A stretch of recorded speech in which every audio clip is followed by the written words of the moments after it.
Айгиз Баймухаммедов. Таштабачы апаке чыгармасы. Бишкек 2019.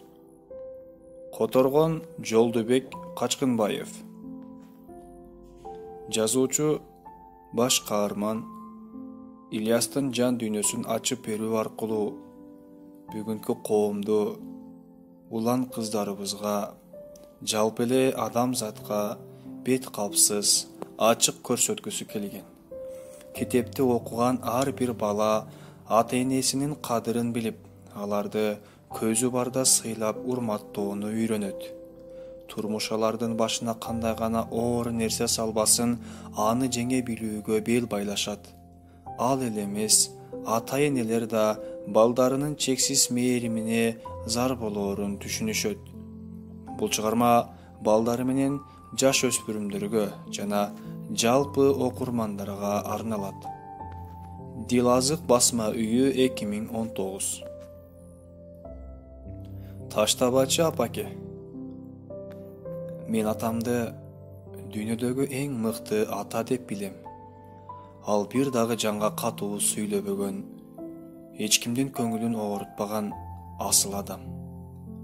Кеп биздин сабагыбыз тууралуу болгондо эч качан жардамын аябайт.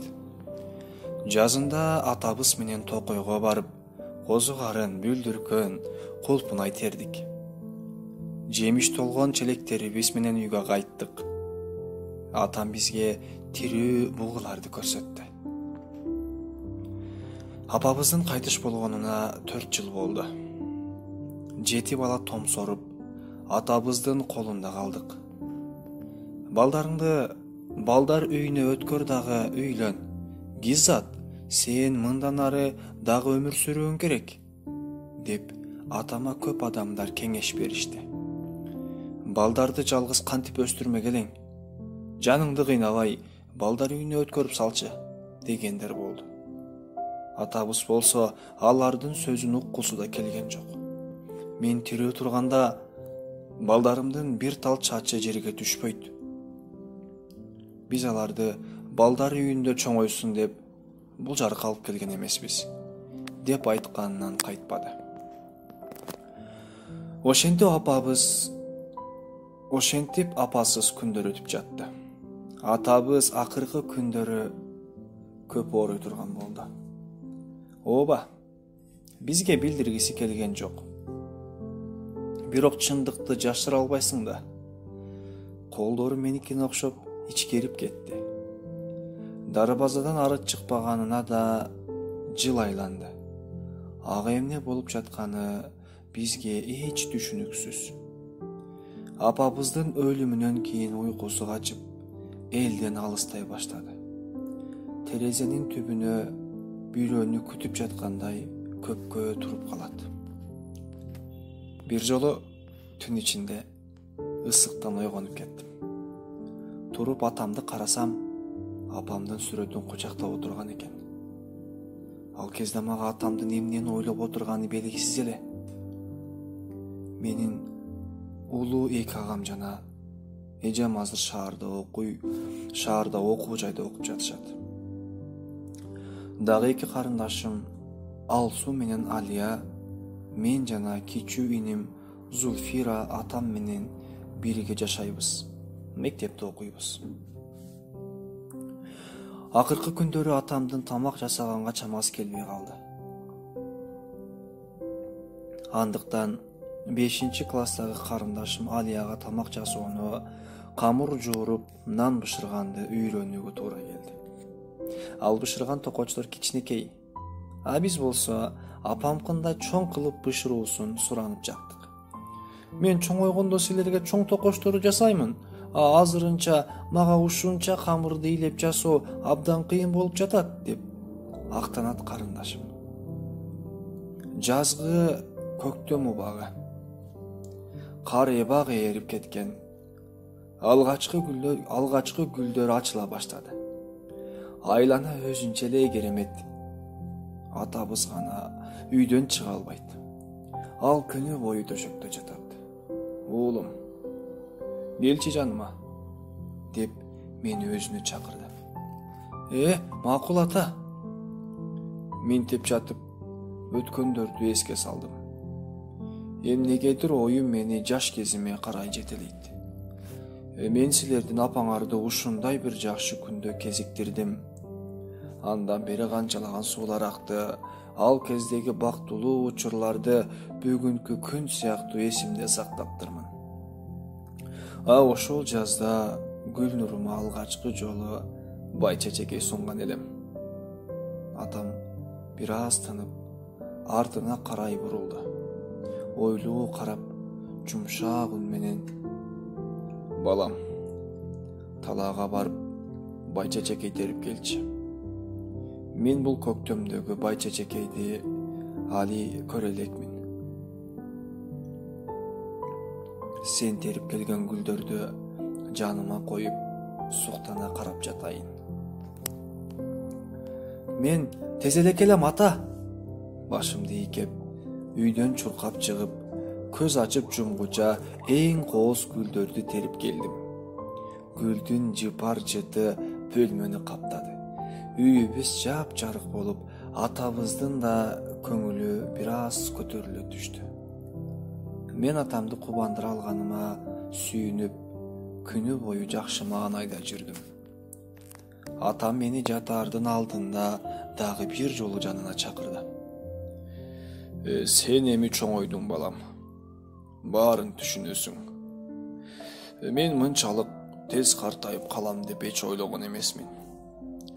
Силерди чоңойтуп, окутуп, чокутуп, үйлөндүрүп, той берейин деп кыялдандым.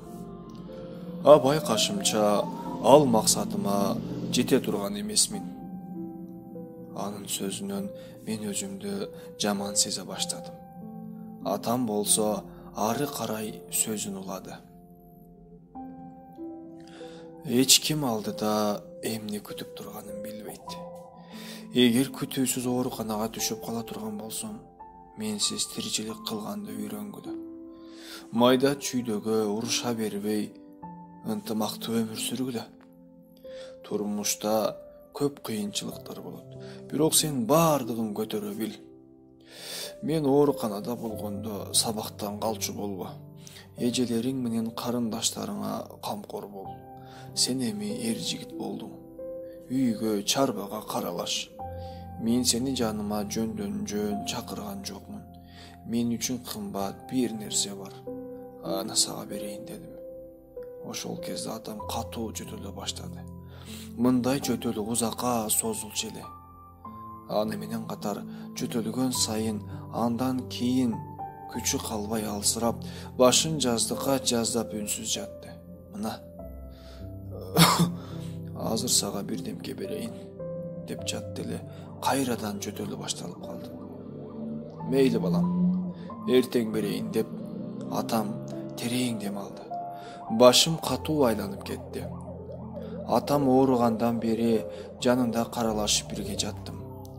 Түндө дарысы менен суусун берем, бирок бүгүн адаттагыдай эмес, башкача тойлоп жатты. Балам, бүгүн өзүм жалгыз жатайын деди атам. Мен анын жанында жатууну өтүнүп канча сурансам, ал көнбөй койду. Биз Алия эжем экөөбүз таң эрте мектепке турабыз. Андыктан эрте туруп, кээде мен куулук жасап, уйкудан ойгонсом да жылуу төшөктөн тургум келбей жата беремин. Мына, Алия тамакты жасап, ысытып, чай кайнагыча жатамын. Үйдүн ичи даамдын жыртына толгондо гана төшөгүмдөн ыргып турамын. Бүгүн да көбүрөөк жаткым келди. Эжем туруп жуунган соң чай да кайнап калды. Идиш аяктардын үнү чыга баштады. Мен болсо дагы эле уктап жаткан түр көрсөттүм. Адатынча атам менен бирге чай ичебиз. Андыктан Алия элден мурун атамды дасторконго чакырды. Ата, мен сизге чай куюп койдум. Муздап калбасын.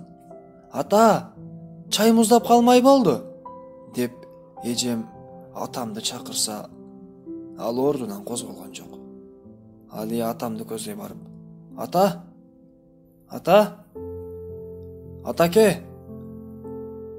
Жан аягыз кыйкырыктан мен төшөгүмдөн атып турдум. Алиянын өңү куп-куу болуп кетиптир. Көздөрүндө коркунуч, бир нерсени сезип жаткандай, эки колун жаңсай берди. Бул чуудан башкалар да ойгонду. Алия болсо бир сөзүн кайталай берди. Биздин атабыз өлүп калды. Жардам бергилечи, жардам! Мени тогургандай болду. Кандайча кайтыш болду? Бул сөздөрдү менин оюм кабыл алган жок.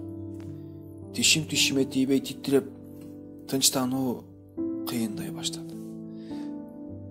Бир оорунга каккан казыктай туруп калдым. Ыйлай да албадым, сүйлөй да албадым.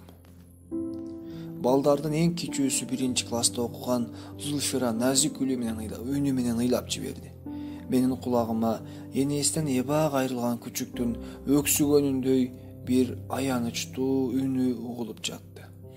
Кичине карындашымдан кийин Алсу да ыйлап жиберди. Үйүбүз токтобогон жашка, жан сыздаткан күйүткө толуп кетти. Биздин жашыбызды токтото алчу ааламда бир дагы күч жоктой сезилди. Айланабыз капкара, көңүлсүз болуп калды. Атабыздын жанында төртөөбүз көпкө ыйлап отурдук. Балким атабыз бизди аяп туруп кетер деп. Атаке, ойгончу, бизди ыйлатпачы, деп Зульфира анын оң колунан тарткылады. Ал болсо эч козголгон жок. Чындыгында анын көздөрү ачык эле, ал эми өлгөндөрдүн көздөрү дайым жабык болот. Мүмкүн атабыз биз менен ойноп жаткан чыгар. Биз анын ийнисинен силкилдеттик. Зульфира тим эле анын чачынан да тарткылап көрдү. Бир кезде атабыздын бир нерсе мыкчып жатканын байкадык. Бул биздин үй бүлөлүк сүрөтүбүз экен. Арабызда апабыз да бар эле. Кайда кетти ошол биздин бир бактылуу күндөрүбүз. Мен өзүмдүн Токойго кантип келип калганымды билбеймин. Балким өтө бийик карагайлардын арасынан жан тынчтыгын издеген чыгармын. Түш болгондо үйгө жөнөдүм. Дарбаза кенен ачылып, айылдагы адамдар жык топтолуп, баардыгынын көздөрү ыйлагандан шишип кеткен. Ары жактан көбүр шыбырлар кулагыма жетип калды. Ай шорлуу байкуштар, дагы кийип кичине экен го. Жылыта турган бир жакын жандары калган жок. Айтпа, атасы менен энеси да жок. Кыздар өксүп ыйлай беришти. Ал шейшепке урулгон атакемди бөлмөнүн ортосуна жаткызышты. Чоңдор бизди сооротуп, тынчтандырууга аракет